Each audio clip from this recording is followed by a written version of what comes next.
देखिए ऐसा है, देश का मुसलमान घूम फिर के भारतीय जनता पार्टी में आएगा।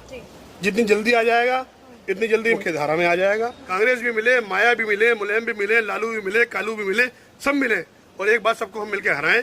और भारतीय जनता पार्टी को इनके गठबंधन से कोई डर नहीं है। ओवैसी जी को यहाँ कौन पूछ रहा है? ओवैसी का डीएनए भारत का डीएनए नहीं है, वो गुलामों का डीएनए है। हैदराबाद सरकार के गुलाम थे उनके बाप दादा, बाहर से आए हुए लोग हैं ये। ओवैसी जी हैदराबाद के लोगों को बहका लेते हैं, वो हैदराबाद में रहें, वहाँ के लोगों को लूटें, धोखा दें, बेमारियाँ करें। इसलिए यूपी के मुसलमानों को वो न बहकाएं। यहाँ बहकाने के लिए मुलायम, माया, लालू कालू भी बहुत है। मगर हर चुनाव के अंदर हर प्रदेश की पब्लिक इनको जवाब देती है और ये जलील होते हैं। इसीलिए अपनी साख को बचाने के लिए ये गठबंधन कर रहे हैं। देश का मुसलमान इन चीजों को समझ चुका है, इसीलिए आसाम के अंदर उसने इनको जवाब दिया है। इस बार भारतीय जनता पार्टी के साथ मुसलमान खड़ा होगा और यूपी में बड़ी तादाद में मुसलमान भाजपा को वोट देगा और अब की जो सरकार बनेगी यूपी के अंदर उसमें मुसलमानों का भी सहयोग होगा। नमस्कार, आप देख रहे हैं ओ न्यूज हिंदी और मैं हूं आपके साथ आयुषी श्रीवास्तव।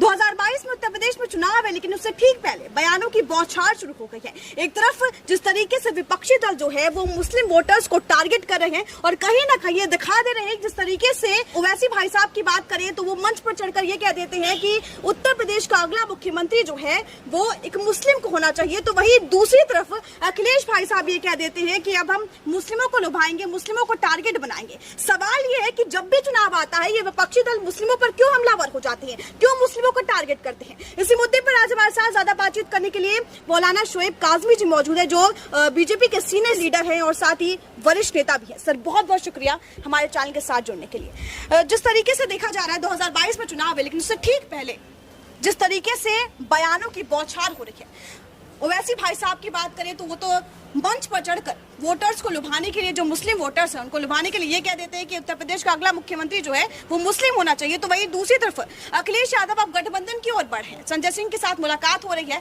और अब वो ये कह रहे हैं कि हम मिलकर चुनाव लड़ेंगे, 300 का आंकड़ा पार करेंगे और मुस्लिम वोटर्स जो है वो हमें चुनाव में जुटाएंगे। क्या कहेंगे? देखिए, ये सब वो लोग हैं जो सिर्फ बयान देते हैं और गठबंधन करते हैं और चुनाव हार जाते हैं जी। हर चुनाव से पहले ये हरकतें इनकी हैं।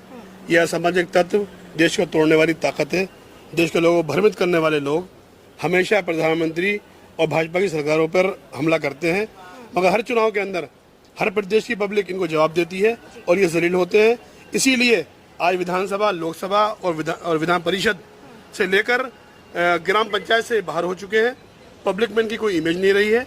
इसीलिए अपनी साख को बचाने के लिए ये गठबंधन कर रहे हैं। हम तो चाहते हैं कि सब गठबंधन कर लें आपस में और सब एक होकर चुनाव लड़ें, ताकि एक बार इन सबको हम इकट्ठा होकर हरा सकें और देश को मालूम हो जाए कि किसमें कितना दम है। भारतीय जनता पार्टी ने सबका साथ सबका विकास का जो अपना मूल मंत्र था उसे लेकर चली। इसीलिए देश में विश्वास जागा है, लोगों में विश्वास का माहौल है। इसीलिए आज देश के प्रधानमंत्री पर जो देश के लोग यकीन कर रहे हैं, भारत की सरकार ने काम किया है। हमारे देश के अंदर 135 करोड़ लोगों की आबादी है। सरकार अपना काम कर रही है, विपक्ष गठबंधन कर रही है और झूठ बोल रही है, सड़कों पर लोगों को बहकाने की कोशिश कर रही है। देश का मुसलमान इन चीज़ों को समझ चुका है, इसीलिए आसाम के अंदर उसने इनको जवाब दिया है और कई प्रदेशों के अंदर लगातार चुनाव के अंदर इनकी हार हुई है। हम चाहते हैं कि यूपी के अंदर सारे मिल जाएं, ये कांग्रेस भी मिले, माया भी मिले, मुलायम भी मिले, लालू भी मिले, कालू भी मिले, सब मिले और एक बात सबको हम मिलकर हराएं। इसलिए जितने गठबंधन होंगे इतनी बड़ी चीज भारतीय जनता पार्टी की होगी और भारतीय जनता पार्टी को इनके गठबंधन से कोई डर नहीं है। लेकिन सर, क्यों ऐसा हमेशा होता आया कि जब भी चुनाव आते हैं जो विपक्षी दल है वो सीधा मुस्लिमों को टारगेट करती है? मुस्लिमों को वोटर्स का चक्कर क्या आखिर? देखिए ऐसा है, देश का मुसलमान घूम फिर के भारतीय जनता पार्टी में आएगा। जितनी जल्दी आ जाएगा इतनी जल्दी मुख्य धारा में आ जाएगा। इसे समझना चाहिए कि इन ताकतों ने इनका वोट लिया, वोट बैंक समझा, इनके लिए कुछ नहीं किया और भारतीय जनता पार्टी जो कहती है वो करती है। जितने वादे किए थे वो पूरे किए हैं और झूठे वादे नहीं करती है। इसलिए मुसलमानों को झूठा वादा नहीं किया। मुसलमान करीब आएगा तो उसके और उत्थान के काम होंगे, देश में सांप्रदायिकता कम होगी, सौहार्द का माहौल बनेगा और देश का हिंदू मुस्लिम दोनों साथ चलेगा। अगर लड़ना है, भिड़ना है, देश को तोड़ना है तो इन उजड़े हुए लोगों के साथ, पिटे हुए मोहरों के साथ चला जाए मुसलमान। एक बार और जलील होगा, चाहे ताकत कितनी भी लगा लें, यूपी में सरकार पूरे बहुमत की भारतीय जनता पार्टी की बनेगी और जो है एक अच्छा नेतृत्व वहाँ पर योगी जी के नेतृत्व में चल रहा है। योगी जी दोबारा मुख्यमंत्री बनेंगे।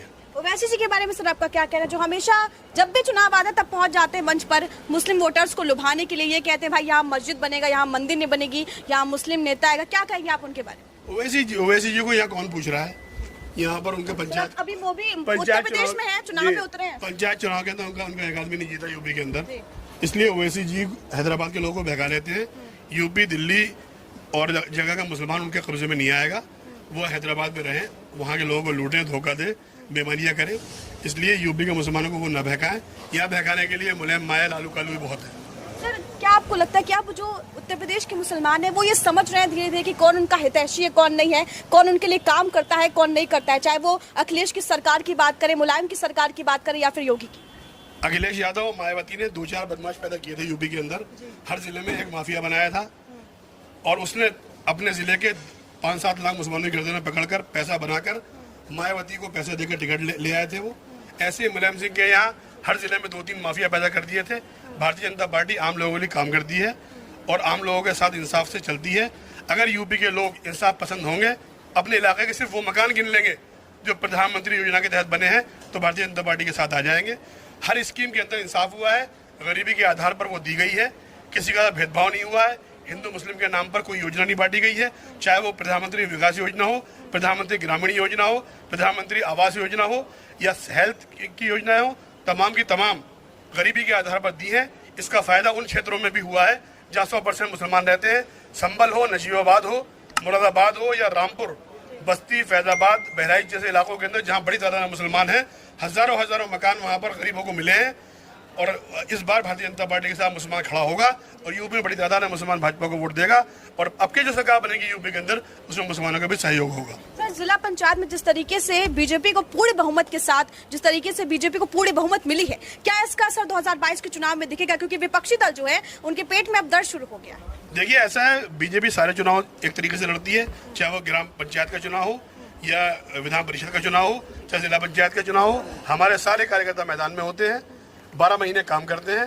जब चुनाव नहीं होते तो लोगों के लिए काम करते हैं, ब्लड बैंक खोलते हैं और तरह तरह के शिविर लगाते हैं। इसलिए भारतीय जनता पार्टी के कार्यकर्ता देश के लिए समर्पित है, काम करने वाले हैं। इसीलिए एक के बाद एक चुनाव वो जीतते हैं और देश की जनता उनको आशीर्वाद देती है। एक आखिरी सवाल आपसे ले चलते हैं सर। मोहन भागवत जी का कुछ दिन पहले बयान आया था कि हिंदू मुस्लिम का डीएनए एक है, किसी के भी साथ मॉब लिंचिंग होती है, हम सबके साथ खड़े हैं। लेकिन ओवैसी जी, उनका ये बयान आया कि हमेशा इस देश में मुस्लिमों के साथ अत्याचार होता है, उन पर ही मॉब लिंचिंग होती है।